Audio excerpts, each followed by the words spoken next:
Bonjour à tous, ou bonsoir, en fonction de quand vous allez regarder la vidéo. Et je voudrais partager une petite exhortation avec vous sur l'espoir. Sur l'espoir.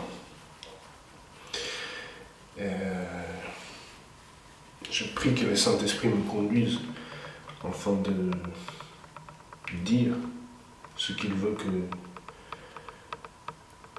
ce qui serait bon pour les auditeurs, au nom de Jésus. Nous allons ouvrir nos Bibles dans le livre des Psaumes. Psaumes, donc dans l'Ancien Testament, c'est le livre avant Proverbe, le livre des Psaumes au chapitre 27. Psaume, le chapitre 27 et le verset. Psaume, le chapitre 27 et le verset 14. Le verset 14 dit, je lis pour la gloire de Dieu, « Espère en l'Éternel, fortifie-toi et que ton cœur s'affermisse, espère en l'Éternel. » Donc je lis une seconde fois. Espère en l'Éternel, fortifie-toi et que ton cœur s'affermisse, espère en l'Éternel. Amen. Donc pour ceux qui ont une Bible, vous pouvez la prendre et puis aller au psaume 27. Donc, j'ai pas préparé l'exhortation, mais j'en avais déjà fait une similaire il y a quelques mois, mais je l'ai supprimée de ma chaîne, donc je la refais sur l'espoir parce que l'Éternel est vivant et je sais que certains, parfois nous sommes abattus, mais la Bible nous dit dans le psaume 27 d'espérer en l'Éternel, de nous fortifier, de continuer à croire, de marcher même si on ne voit pas les choses s'améliorer, parce que tôt ou tard, la lumière jaillira au bout du tunnel. Tôt ou tard, la délivrance va venir. L'Éternel va poser sa sainte main et nous conduire au salut si nous avons mis notre confiance en lui. Amen. Et c'est pourquoi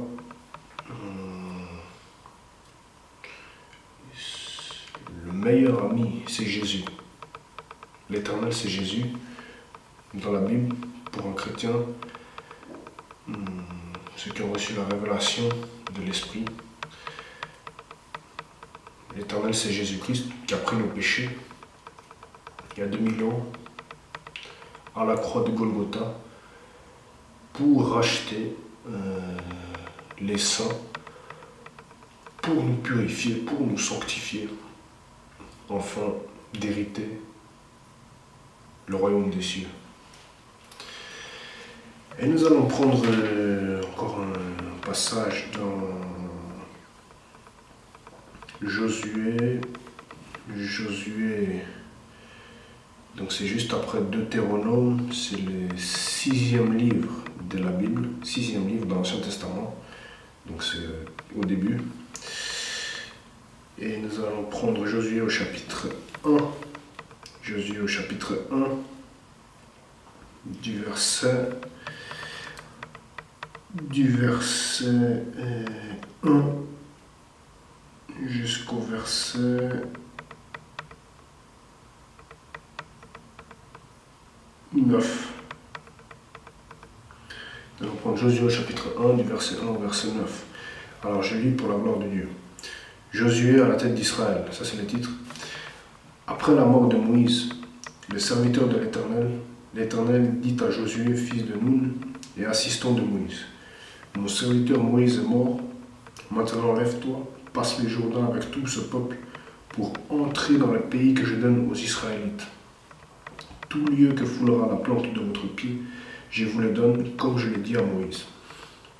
Votre territoire ira depuis le désert et le Liban jusqu'au grand fleuve, jusqu'à l'Euphrate, tout le pays des Hittites et jusqu'à la mer Méditerranée vers le soleil couchant.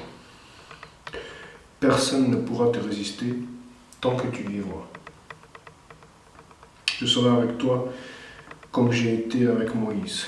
Donc, les promesses qui sont ici pour Josué, elles sont les mêmes pour nous, pour les enfants de Dieu qui ont accepté Jésus, qui marchent dans ses voies. Donc, je reprends verset 5. Personne ne pourra te résister tant que tu vivras. Je serai avec toi comme j'ai été avec Moïse. Je ne te délaisserai pas et je ne t'abandonnerai pas. Fortifie-toi et prends courage. Fortifie-toi et prends courage, verset 6. Car c'est toi qui mettras ce peuple en possession du pays que j'ai juré à leurs ancêtres de leur donner. Seulement, fortifie-toi et aie bon courage, en te conformant fidèlement à toute la loi que Moïse, mon serviteur, t'a prescrite, n'étant écarté ni à droite ni à gauche, afin de réussir où que tu ailles. Que ce livre de la loi ne s'éloigne pas de toi, médite-le jour et nuit, pour agir avec fidélité, conformément à tout ce qui y est écrit. Car c'est alors que tu auras du succès dans tes entreprises, car c'est alors que tu auras du succès dans tes entreprises, c'est alors que tu réussiras.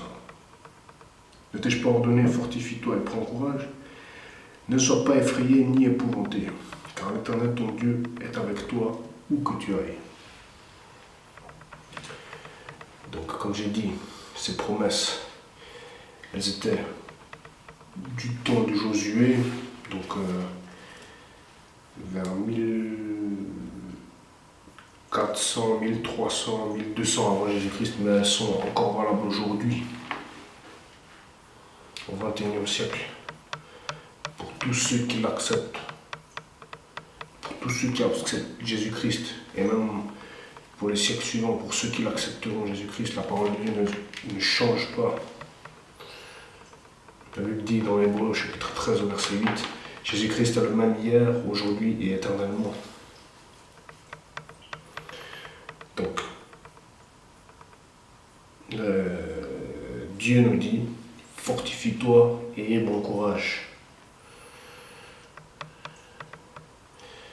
afin de demeurer dans la parole, afin de demeurer dans les promesses, afin de croire que Jésus est vivant, non seulement de croire, mais de faire ce qu'il nous demande de faire, au nom de Jésus, parce que c'est ça qui va nous donner la paix, sa paix, c'est ça qui va nous donner la paix, très importante, la paix de Jésus qu'il nous a promise.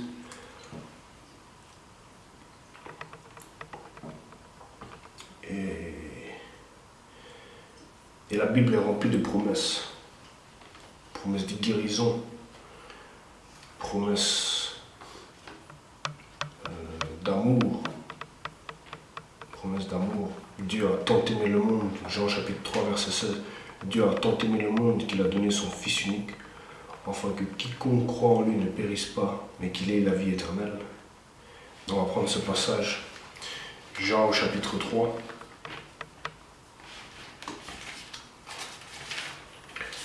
Jean chapitre 3 et au verset 16.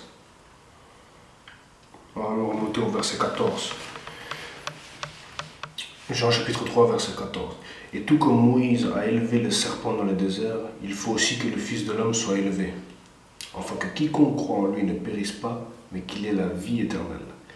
En effet, Dieu a tant aimé le monde qu'il a donné son Fils unique, afin que quiconque croit en lui ne périsse pas, mais ait la vie éternelle.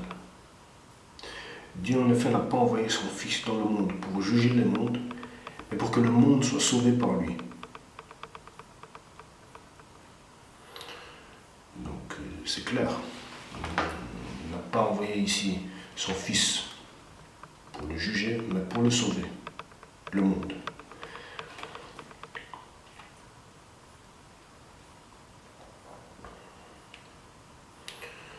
Donc s'il a envoyé son Fils pour nous sauver,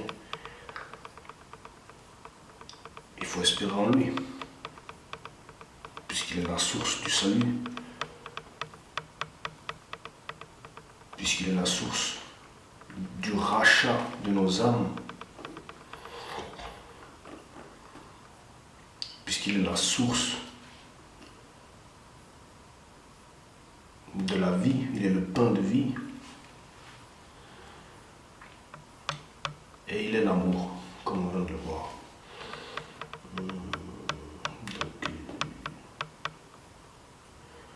Donc voilà. J'espère que cette petite exhortation vous a permis de vous approcher de Jésus et de vous y sceller petit à petit au nom de Jésus. Voilà.